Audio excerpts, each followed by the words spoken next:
Hello students, how are you? I think you all are enjoying the rainy season. कल जो है वो तीज का जो उत्सव था वो भी सबने बड़े ही हर्षोल्लास के साथ गवर्नमेंट की जो गाइडलाइन है उसको पूरा करते हुए मनाया होगा। आज अपन पुनः एक बार इकोनॉमिक्स पढ़ने के लिए यहाँ इस ऑनलाइन क्लास में मैं आपका स्वागत करता हूँ। अपना जो चैप्टर चल रहा था बहुत ही इस टॉपिक्स पे अपन चर्चा कर रहे थे। आपने बार बार नाम सुना होगा डिमांड, तो फिर टॉपिक का नाम था concept of demand. Concept of demand में मैंने आपको बताया था, जो प्रीवियस अपनी क्लास हुई थी उसमें मैंने आपको बताया था what is the meaning of demand. Demand का मीनिंग क्या होता है। सेकंड जो पॉइंट अपना डिस्कस हुआ था वो हुआ था types of demand, where we discuss the individual demand and market demand. Third जो अपना टॉपिक उसमें डिस्कस हुआ था that is the demand curve, है ना। डिमांड कर्व मैंने बताया था कि मार्केट डिमांड और इंडिविजुअल डिमांड को ग्राफ पे जब इंडिकेट करते हैं तो उससे जो कर्व बनता है that is known as demand curve. उसके बाद में मैंने आपको बताया था रूल ऑफ डिमांड, बहुत बार एग्जाम में आया हुआ क्वेश्चन है rule of demand. If other factor will remain same then price will increase then demand will decrease and price will decrease then demand will increase. यानी demand and price have inverse relationship between each other, यानी कि demand और price का कैसा relationship होता है, inverse relationship होता है एक दूसरे के साथ में। Today we will discuss about the two new points of this chapter and these are very important for you and also the board exam. And todays the first topic is determinants of demand. Determinants of demand, देखिए determinants का मतलब होता है निर्धारित करने वाले घटक। क्या मतलब होता है, निर्धारित करने वाले घटक। कौन सी ऐसी चीजें हैं जो डिमांड को निर्धारित करती है या प्रभावित करती है, कौन सी ऐसी चीजें हैं जो डिमांड पर इफेक्ट डाल सकती हैं। तो मेनली मैंने यहाँ पर 5 चीजें आपके लिए रखी है, उनको मैं बता रहा हूँ। पॉइंट्स आप समझेंगे, फिर अपनी लैंग्वेज में आप उसको किसी भी तरीके से लिख सकते हो, आपको पूरे नंबर मिलेंगे। जैसे फर्स्ट पॉइंट है अपना प्राइस ऑफ कमोडिटी। इसके बारे में डिस्कस करने की जरूरत नहीं है, आप सब जानते हैं जिस कमोडिटी का प्राइस ज्यादा होगा उसकी डिमांड कम होगी, और जिस कमोडिटी का प्राइस कम होगा उसकी डिमांड क्या होगी, ज्यादा होगी। आपके बात समझ में आ रहा है। क्या बताया मैंने आपको, क्या कार की उतनी डिमांड है जितनी आलू की है ना। आलू तो हम रोज खाते हैं, या एसेंशियल गुड्स भी अपन उसको बोल सकते हैं। तो जिस चीज की प्राइस कम होती है ना, किसी भी चीज की अगर प्राइस कम है तो उसकी डिमांड क्या होती है, जनरली ज्यादा होती है। और जिस चीज की प्राइस ज्यादा होती है बहुत, उसकी जो डिमांड होती है वो जनरली क्या होती है, कम होती है। सोने की डिमांड कम रहती है, ठीक है। उसके मुकाबले जो कम प्राइस वाली चीजें होती है उसकी डिमांड जो है वो क्या रहती है, ज्यादा रहती है, ठीक है। तो प्राइस ऑफ डिमांड यानी किसी भी चीज की जो कीमत होती है ना, प्राइस होती है, वो किसको इफेक्ट कर सकती है, डिमांड को इफेक्ट कर सकती है। या अपन ये भी बोल सकते हैं कि प्राइस बढ़ने पर डिमांड कम हो जाती है और प्राइस कम होने पर डिमांड बढ़ जाती है, ठीक है। दूसरा है इनकम ऑफ कंज्यूमर, ये बहुत विशेष है। इनकम ऑफ कंज्यूमर, इसमें आपको ये लिखना है if the income of consumer will increase then demand will increase. अगर कंज्यूमर की इनकम बढ़ेगी तो डिमांड भी बढ़ेगी। If income of consumer will decrease then demand will decrease, तो डिमांड भी डिक्रीज हो जाएगी। एक छोटा सा एग्जांपल मैं आपको देता हूँ। सपोज मैं एक कंज्यूमर हूँ, मेरी इनकम 50,000 रुपये महीने की है। अब मान लीजिए कि मेरी जो इनकम है वो 50,000 से बढ़कर 1 लाख रुपए हो गई या 2 लाख रुपए हो गई, तो अपने आप मेरे द्वारा जो उपयोग में लाई जाने वाली चीजें उनकी डिमांड क्या होगी, बढ़ जाएगी। उनकी डिमांड क्या होगी, बढ़ जाएगी।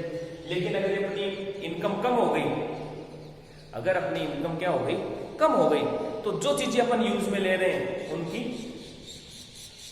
डिमांड भी क्या हो जाएगी, कम हो जाएगी। तो एक सिंपल सा हो गया कि कंज्यूमर की जो इनकम होती है ना, वो भी किसको इफेक्ट कर सकती है, वो भी डिमांड को इफेक्ट कर सकती है। अगर इनकम बढ़ती है तो जनरली डिमांड आप देखते हैं बढ़ जाती है, और इनकम कम होने पर डिमांड भी कम हो जाती है। अगला है अदर रिलेटेड कमोडिटीज, इनको अपन बोलते हैं सब्स्टिट्यूट गुड्स। कई बार बोर्ड एग्जाम में 1 नंबर के लिए आया वो भी है। सब्स्टिट्यूट गुड्स क्या होते हैं, तो सब्स्टिट्यूट गुड्स क्या होते हैं? ऐसी चीजें जो एक दूसरे की जगह काम में ले सकते हैं उसको अपन क्या बोलते हैं? सब्स्टिट्यूट गुड्स बोलते हैं। ऐसी चीजें जिसको आप एक दूसरे की जगह काम में ले सकते हो। चाय की जगह क्या काम में ले सकते हो? कॉफी काम में ले सकते हो। तो chai and coffee are substitute goods, एक की जगह दूसरी चीज काम में आ सकती है। तो सब्स्टिट्यूट गुड्स की जो प्राइस होती है ना, वो भी किसको इफेक्ट कर सकती है? डिमांड को इफेक्ट कर सकती है।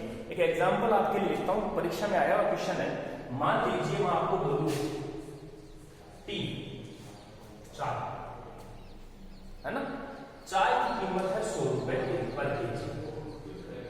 अब एक मेरा क्वेश्चन आपसे है, चाय की कीमत 100 रुपए पर केजी है। मान लीजिए कि चाय की जो कीमत है वो 150 रुपए पर केजी होगी, तो कॉफी की डिमांड पे क्या असर आएगा? बताइए, देखिए सोचिए दिमाग में कि भाई अगर चाय की कीमत 100 से बढ़कर 150 रुपए हो गई 1 किलो की, तो कॉफी की डिमांड पर क्या असर आएगा? मैं आपको बताऊं कि कॉफी की डिमांड बढ़ जाएगी। क्यों बढ़ गई?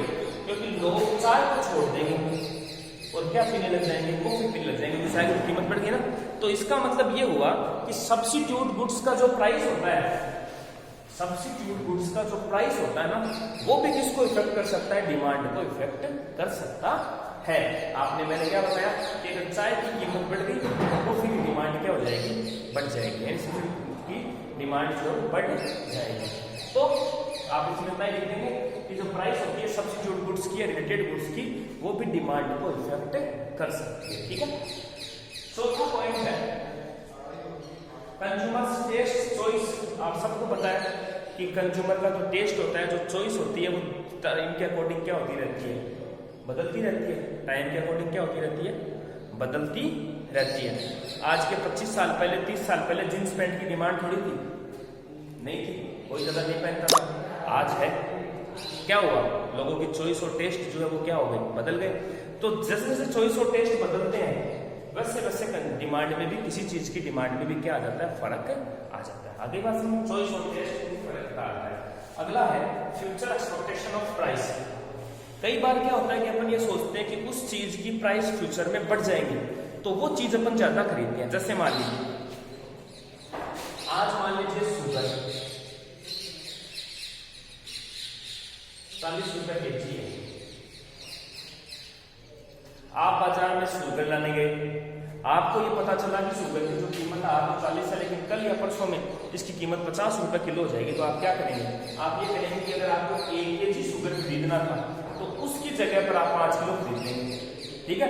तो देखो डिमांड बढ़ गई ना, कि अगर फ्यूचर एक्सपेक्टेशन है कि अपनी प्राइस जो है वो इंक्रीज होगी फ्यूचर में, कुछ ही समय में, अगले कुछ टाइम में, तो उस चीज की डिमांड भी क्या हो जाती है?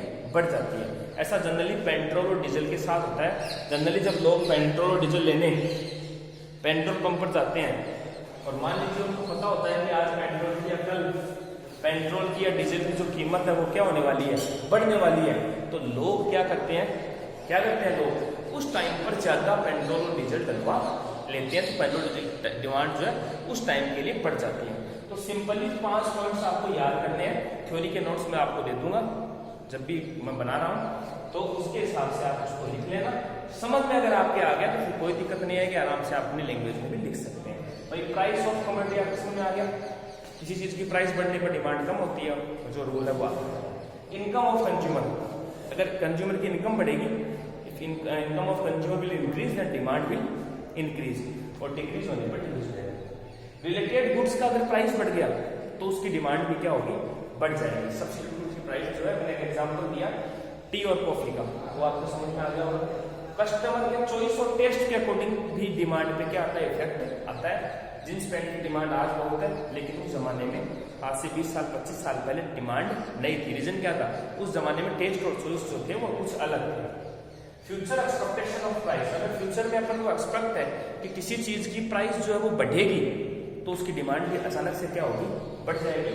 तो these 5 factors are effect the demand of a consumer. ये 5 फैक्टर है जो डिमांड को इफेक्ट करते हैं। ठीक है। अब एक सिंपल सा मैंने पॉइंट यहाँ लिखा है, शिफ्ट ऑफ डिमांड कर्व।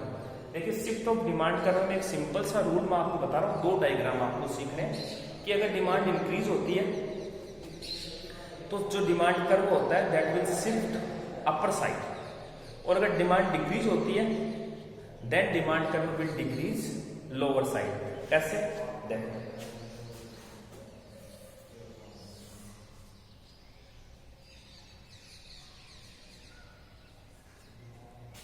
मान लीजिए आपका